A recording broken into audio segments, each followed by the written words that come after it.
Well, what's going on, guys? Billy Davidson here with a post-construction pressure washing cleanup job. We're going to talk about a little bit how you can charge for this, how much you should charge, and how you might want to get some of these jobs out in your area. They're fairly easy, so we're going to go over a few of those things. And also, we have that course on our website. The link will be down in the description that teaches you how to get new job leads fast, even in a bad economy. So go check that out, and that can definitely help you out. It's about an hour and a half of content in there, in addition to what we're going to talk about in this video. But first, I want to start off by saying we pressure washing this driveway. We kind of did around the house some of the dirt splatter back onto the house, you know, post-construction cleanup, but also it's during the construction. So we're going to be visiting this place multiple times during the construction process and all the way to the end. And even when they turn it over to the homeowner, we'll come back again and do one final touch-up after the sod is put in and everything, basically turnkey it. So post-construction cleanup pressure washing, this could vary depending on how deep you want to go into it. You can do it the pressure washing, but also you can do the yard cleanup as well. If you're into that, if you got a dump trailer or something, all these extra bricks, plastic, pieces of board, all of this stuff needs to be picking up and gotten out of here. And a lot of times these people need someone to do it, especially the general contractor. So we're going to talk about how you can find some of those and how much to charge for them. You see here we got our pressure trailer. On the other side of this roll-off dumpster, because we clean in the roadway too. Let me show you a little bit of that as well. These roadways need to be maintained.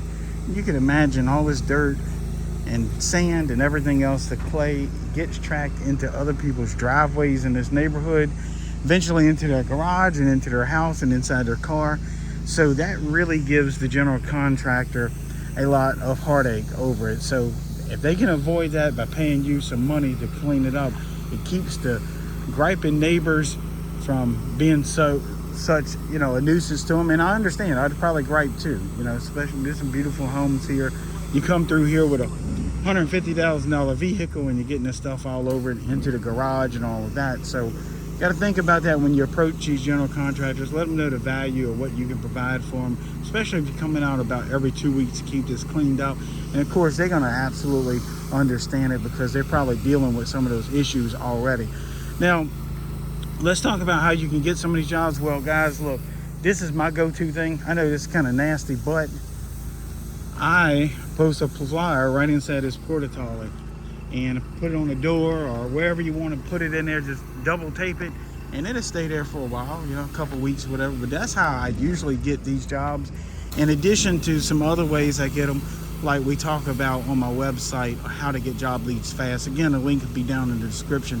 Another way you can get these contractors' names, guys, if y'all have ever built a house, you know, as soon as you go apply for permits, you get a ton of junk mail. And that means that that person's information is on the internet somewhere. Usually it's a clerk of court, county clerk of court. You can go pull permits, sometimes online, sometimes in person. If you do got to go down there in person, you know, you can get 10 contractors' names, maybe 20, maybe 30. We've done as many as more than that at one time. Pull all those contractors' name, address, and contact information. And what I do, instead of just mailing them a flyer, and again, this could be a little controversial. I mentioned about this in another video. I will send them a certified letter, like $3. They have to sign for it, signature required. And guess what? Usually the person that's signing for a signature required piece of mail is someone that's important into that company, or either the decision maker, him or herself. So certified mail, however you want to do it, something that requires a signature, and put several pages in there, not just your flyer, but type up as a very particular letter to that general contractor with their name on that letter, top of it, greeting them. And don't make it so generic. Kind of target that particular contractor, and they're going to remember you. And you know, you can put some pictures on there, other jobs that you've done, perhaps talk about your equipment, and then your rates. And of course, we're going to go over the rates here in a second. So that's how you can expect to get some of these calls. Now, I'll start off by saying I don't like doing a ton of these jobs, and I'm going to explain why here in a second. I use the 30-30-30-10 rule.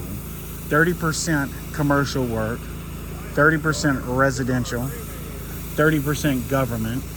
Now that could be pressure washing and parking lot striping. I kind of spread those out, 30% along all of those sectors. And at least 10 other percent and that falls under the other category.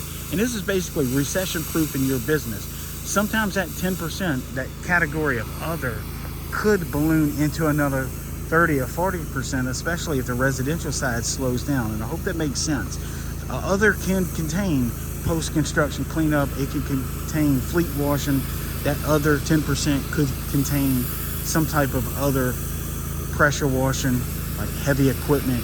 And look, it's not fun doing some of this stuff, and it doesn't pay the best in the world, but if you can maintain a good 10 or 15% of your gross income coming from your business, coming from odd jobs like post-construction cleanup, heavy equipment, that sort of thing, in the event that residential slows down, like we've seen during some other economic problems, or commercial slows down, you can always tap into that other 10% other.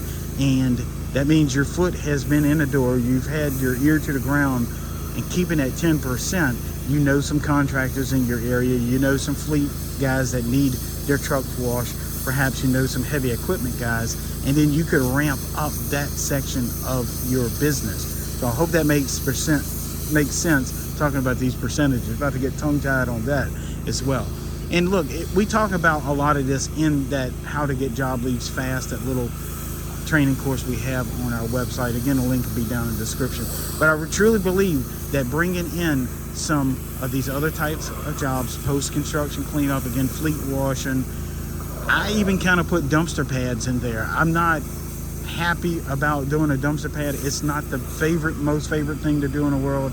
Or like cleaning a Sonic.